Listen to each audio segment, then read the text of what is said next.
Hi, welcome to Jai lovely family. எல்லாருமே நல்லா இருப்பீங்கன்னு நினைக்கிறேன். இன்றைக்கி நம்ம வீட்டில் வந்து பசங்களுக்கு வந்து தயிர் சாதம் ரெடி பண்ணி கொடுக்கலாம் அப்படின்ட்டு தான். சாதத்தை வந்து வடித்து இந்த மாதிரி நல்லா ஆற வச்சு எடுத்துக்கோங்க. தயிர் சாதத்துக்கு கொஞ்சம் சாப்பாடு குழஞ்சிருந்தது அப்படின்னா நல்லாயிருக்கும். ஆனால் தம்பி உங்கள் அன்றைக்கி பார்த்தீங்க அப்படின்னா கொஞ்சம் உதிரியாக வேணும் அப்படின்னு கேட்டனால நான் கொஞ்சம் பதமாகவே சாதத்தை வந்து வடித்து நல்லா ஆற வச்சு எடுத்து வச்சுருக்கேன். இந்த ஸ்டேஜில் உங்களுக்கு ஆறுனதுக்கப்புறம் கொஞ்சம் போல் நெய் வேணும் அப்படின்னா கொஞ்சமாக வாசனைக்காக நெய் விட்டீங்க அப்படின்னா ரொம்பவே டேஸ்ட்டாக இருக்கும் தயிர் சாதத்துக்கு. இன்றைக்கி பார்த்தீங்க அப்படின்னா நான் நெய் விடலை. உங்களுக்கு வேணும் அப்படின்னா கொஞ்சம் போல் நெய் சேர்த்துக்கோங்க. இப்போ சாதம் ஆறுனதுக்கப்புறம் கெட்டி தயிர் வந்து நம்ம வீட்டில் வந்து இருக்குது. அந்த கெட்டி தயிரை வந்து நல்லா சேர்த்துக்கோங்க. தயிர் சாதத்துக்கு வந்து தயிர் நிறைய ஊற்றுனதான் சாப்பாடு வந்து ரொம்ப டேஸ்ட்டாக இருக்கும். தயிர் கம்மியாக இருந்தது அப்படின்னா கொஞ்சம் சாதம் வந்து கொஞ்சம் லேட் ஆக ஆக உங்களுக்கு ஒரு மாதிரி ரொம்ப வரன்னு ஆக ஆரம்பிச்சிடும். கொஞ்சம் தயிர் அதிகமாக சேர்த்திங்க அப்படின்னா ரொம்பவே நல்லாயிருக்கும். நல்லா அப்படி தயிரை சேர்த்துட்டு கலந்து விட்டுக்கோங்க.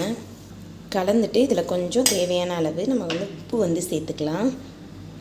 உங்களுக்கு உப்பு கம்மியாக வேணும் அப்படின்னா கம்மியாக போட்டுக்கோங்க. தயிர் சாதம் அப்படின்றனால உப்பு கொஞ்சம் கரெக்டாக இருந்தால் தான் சாப்பிட்றதுக்கு ரொம்பவே நல்லாயிருக்கும். உப்பு சேர்த்துட்டு அதையும் நல்லா கலந்து விட்டுருங்க. சாப்பாடு வந்து ஆறுனதுக்கப்புறம் நீங்கள் தயிரை சேர்த்துக்கோங்க. அப்போ தான் உங்களுக்கு அந்த தயிரோட டேஸ்ட் வந்து நல்லா தெரியும். இப்போ சுடு சாதத்தில் நீங்கள் தயிர் ஊற்றி கிளறிங்க அப்படின்னா ஒரு மாதிரி ரொம்ப கெட்டியாயிரும். லேட்டாகி சாப்பிட்டீங்க இல்லை லஞ்ச் பாக்ஸ்க்கெலாம் வச்சிங்க அப்படின்னா சாதம் வந்து ரொம்ப ஒரு மாதிரி கெட்டியாயிரும். அதனால தான் சாதத்தை ஆற வச்சுட்டு அதுக்கப்புறமா நீங்கள் தயிர் வந்து சேர்த்துக்கோங்க. நாங்கள் வந்து இப்போ உடனே சாப்பிட்றதுனால கரெக்டாக இருக்கும். இந்த அளவு வந்து நீங்கள் டிஃபன் பாக்ஸுக்கு சேர்க்குறீங்க அப்படின்னா கொஞ்சம் போல் இன்னும் கொஞ்சம் தயிர் அதிகமாக சேர்த்துக்கோங்க. சேர்த்துட்டு இப்போ பார்த்திங்கன்னா இதில் கொஞ்சம் போல் இஞ்சி, பச்சை மிளகாய், மல்லித்தலை இதெல்லாம் கட் பண்ணி வச்சுருக்கேன். அதையும் சேர்த்துக்கோங்க வாசனைக்காக. அதையும் சேர்த்துட்டு நல்லா கலந்து விட்டுருங்க. வந்து பார்த்தீங்க அப்படின்னா தயிர் சாதம் வந்து ரெடி ஆயிடுச்சு. இதில் தாளிப்பு வேணும் அப்படின்னா நீங்கள் கொஞ்சம் போல் எண்ணெய், கடுகு, உளுந்தம் பருப்பு இதெல்லாம் சேர்த்து நீங்கள் தாளிச்சிக்கலாம். நான் வந்து இன்றைக்கி வந்து தாளிக்கலை.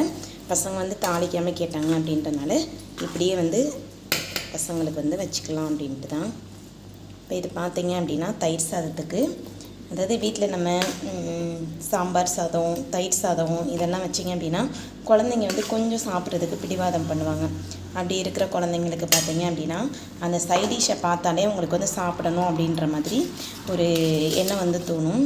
அதுக்காக பார்த்தீங்க அப்படின்னா இன்றைக்கி நம்ம வீட்டில் சைடிஷ் என்னென்னு பார்த்தீங்க அப்படின்னா பூண்டு ஊறுகாய்,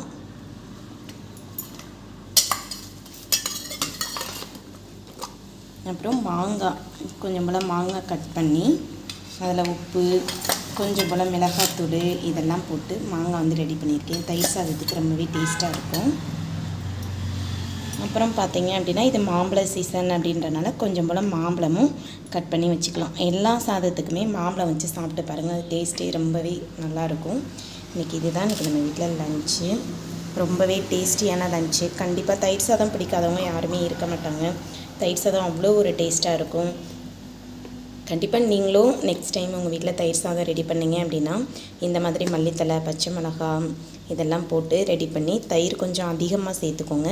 நான் சொன்ன மாதிரி வாசனைக்காக கொஞ்சமாக லைட்டாக நெய் விட்டீங்க அப்படின்னா ரொம்பவே சாப்பிட்றதுக்கு ரொம்ப டேஸ்ட்டாக இருக்கும். ஆனால் இன்றைக்கி நான் வந்து நெய் வந்து விடலை. உங்களுக்கு தேவை அப்படின்னா நீங்கள் நெய் வந்து சேர்த்துக்கலாம். ஓகேவா?